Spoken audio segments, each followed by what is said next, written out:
Hello, everybody. My name is Morgana Sythove, and I live in the Netherlands. I've actually been involved in URI since about 2008, and today I'd like to give a presentation as a global trustee for URI multi-region. Now, as an activist, I've been involved with defending rights, both for human rights, but especially for women's rights. And today I'd like to give you a presentation called or entitled Elimination of All Forms of Discrimination and Violence Against Women, the Case of the Istanbul Convention.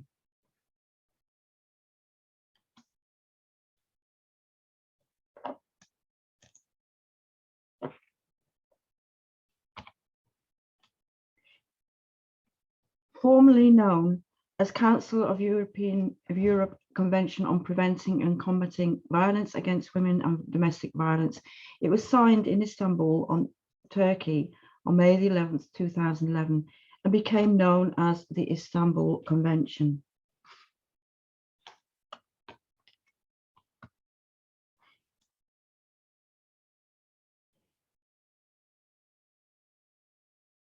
It became effective on the 1st of August 2014 upon 10 ratifications, including 8 by Council of Europe member states. Council of Europe member states also include Russia and Azerbaijan, although neither have ratified nor signed the convention yet. Several non-Council of Europe states were involved in elaborating the convention, but none of them, Canada, the Holy See, Japan, Mexico, and the United States, has signed nor ratified it so far. The European Union did sign it, but only quite recently, but has not actually ratified it. So here we see a map of the areas and the countries which have signed and ratified. Those are the green ones. The countries which have only signed it are the yellow ones. The countries which haven't signed are the red ones. And unfortunately, the purple one is Turkey, who denounced the convention since the 1st of July 2021. The convention contains 81 articles separated into 12 chapters. Its structure follows the structure of the Council of Europe's most recent conventions. The structure of the instrument is based on the 4 Ps: prevention, protection, and support of victims, prosecution of offenders, and integrated policies. Each area foresees a series of specific measures. The convention also established obligations in relation to the collection of data and supporting research in the field of violence against women. The preamble recalls the European Convention on Human Rights, European Social Charter, and Convention on Action Against Trafficking in Human Beings, as well as international human rights treaties by the United Nations and the Rome Statute of the International Criminal Court. In Article 2, this convention indicates that the provisions shall apply in time of peace and also in situations of armed conflicts, in violence against women and domestic violence. Article 3 defines 3 key terms.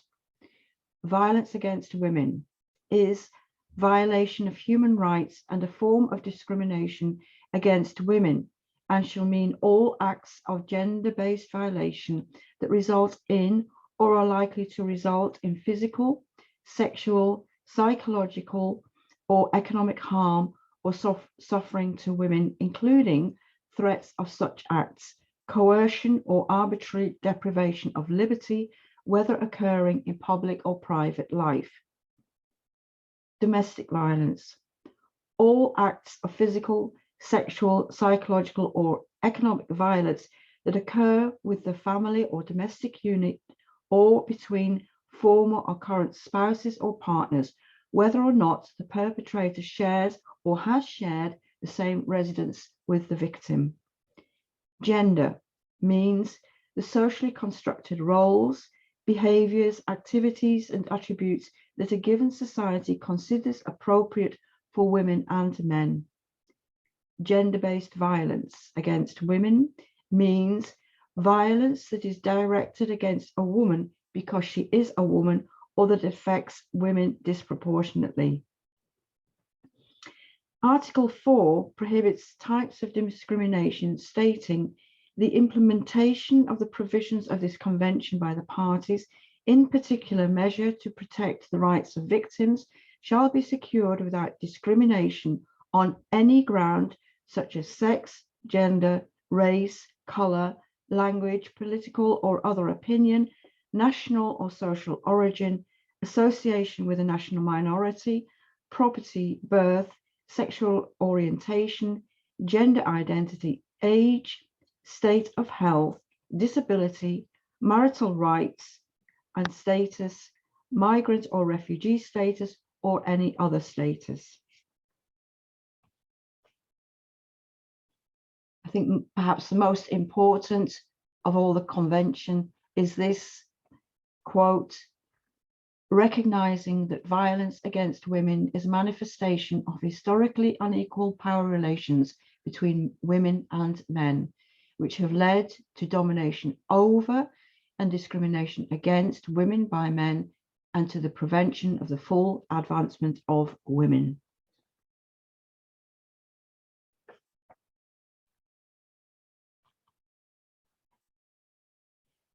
There have been many arguments against signing the Istanbul Convention. In Turkey, there have been many cases of women and men demonstrating against Turkey's, at that time, planned to denounce the convention. Unfortunately, this became reality on the 1st of July 2021. When it was being disputed, Numan Kurtulmus said, "There are two issues in this convention which we do not approve of. First is the gender issue, and the other is sexual orientation issue. There are also other issues, but these two have been the concepts which have played into the hands of LGBT and marginal elements. They have taken refuge behind these concepts." He was at the time the ruling just from a member of the Justice and Development Party, AKP. He was the deputy chair. Arba Kokalari has given a number of arguments as to why there are the misconceptions about the convention. She writes, "Here are the 5 misconceptions about the convention, which some member states use as arguments for not ratifying it, and how to counter them. 1. The convention supports a destructive gender ideology. Untrue. The treaty does not force any gender ideology on the states. The text just separates the term sex and gender. Gender refers to how social structures can lead to a lack of respect for women's rights, resulting in increased violence, thus serving as an interpretation tool. Regardless, it does not force the countries to adopt that position, nor does it replace any biological definition. 2. The convention legitimates illegal migration. Also untrue. The convention does not call for a new refugee status. Instead, it is about women's rights to a due asylum procedure, taking into account why they are seeking protection, adopting a gender-sensitive approach, and additionally considering the violence aspect. Number 3, some countries claim that they already have sufficient legislation and that there is no need to join the convention. That is not a fair reason to not ratify or implement it. The convention covers the elimination of all types of violence, and no country is free from violence against women. It is also primarily a complementary legal document, bringing a specific added value in this area compared to previous international texts. 4. The Istanbul Convention legally forces countries to introduce a third gender. No, the Convention does not oblige states to recognize a third sex under domestic law. The term third sex does not even appear in the text. 5. The Istanbul Convention threatens the nuclear family and traditional family values. This is not true. The Convention does not stipulate any such views, and ratification does not lead to forcing men or women into a certain lifestyle. It merely stipulates that women who are subjected to domestic violence have the right to receive protection and the support they need to leave a violent relationship. In the references, I've given the link to this talk that Arba gave. So look at the references later. I'll include them in this presentation. In a press release in November 2018, the Council of Europe stated, despite its clearly stated aims, several religious and ultra-conservative groups have been spreading false narratives about the Istanbul Convention. The release stated that the Convention does not seek to impose a certain lifestyle or interfere with personal organization of private life. Instead, it seeks only to prevent violence against women and domestic violence. The release states that the Convention is certainly not about ending sexual differences between women and men. Nowhere does the Convention ever imply that women and men are or should be the same, and that the Convention does not seek to regulate family life and or family structures. It neither contains a definition of family, nor does it promote a particular type of family setting. According to Balkan Insight, criticism of the Convention, strongest in Central and Eastern Europe, and mainly by the far right and national conservatives, has little foundation in its actual content. Using disinformation, populist rhetoric, and appeals to Christian and Islamic morality, critics have managed to reframe what is essentially a set of guidelines that creates a comprehensive legal framework and approach to combat violence against women into a sinister attempt by Western Europeans to foist their overly liberal policies on reluctant societies further east. Excuse me.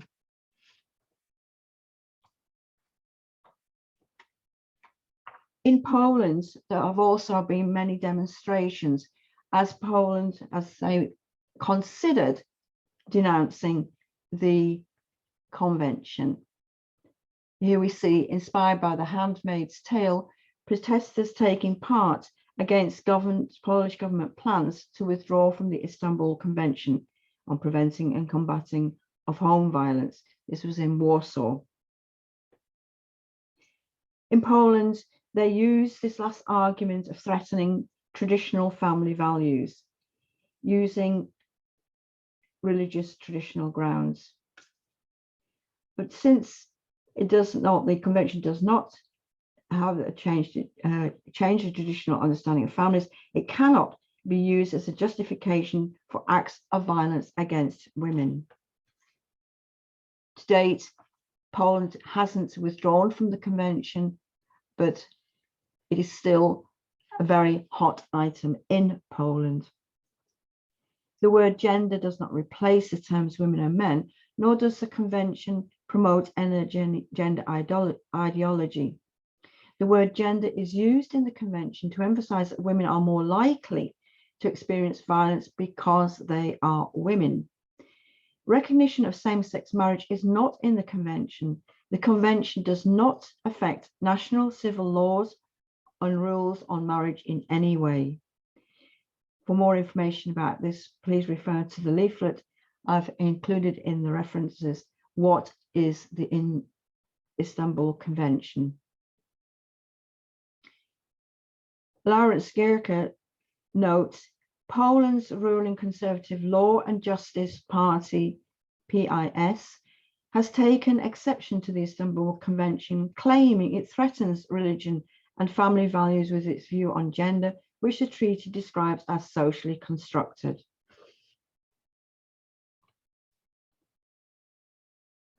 The future of the Istanbul Convention.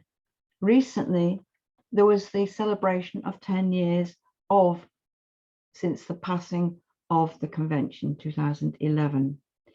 There was a conference organized by the Gender Equality Division and the Violence Against Women Division of the Council of Europe in partnership with the German Federal Ministry for Family Affairs, senior citizens, women and youth in the framework of the German presidency of the Committee of Ministers of the Council of Europe.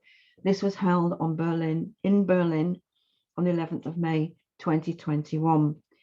Now, I've included the link to the conference. It's a very long video, but it's certainly worth listening to if you have the time, and it gives you a better understanding of what the objections are and why it is important to continue to include and inform everyone about what the Istanbul Convention really represents. From the Dutch government, the Istanbul Convention has already had a positive impact on women's lives across Europe, calling on governments to prevent violence against women, to protect and help victims, and to punish perpetrators. In a comprehensive effort to end such violence means restoring the dignity of women who have become victims of violence. The European Convention on Human Rights attaches paramount importance to this value. The Istanbul Convention plays an important role in making a change for women and girls, for a better future for all.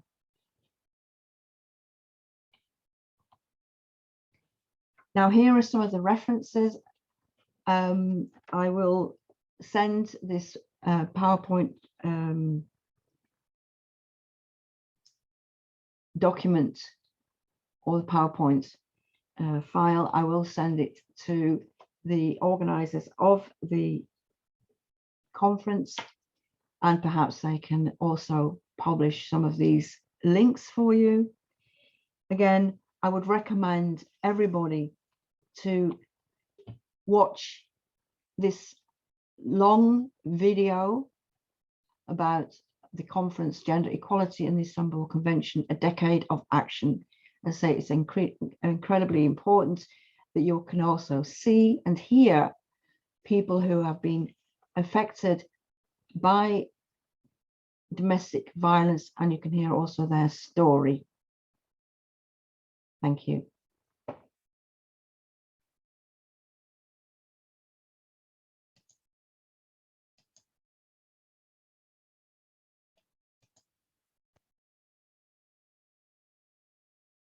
So I hope you've enjoyed the talk I've given in the presentation. And as I said, anytime you would like to get in touch with me, please email me at my email address, msythove@uri.org. I'll send the email to everybody at the conference. So thanks again for all your attention, and here's to a successful conference.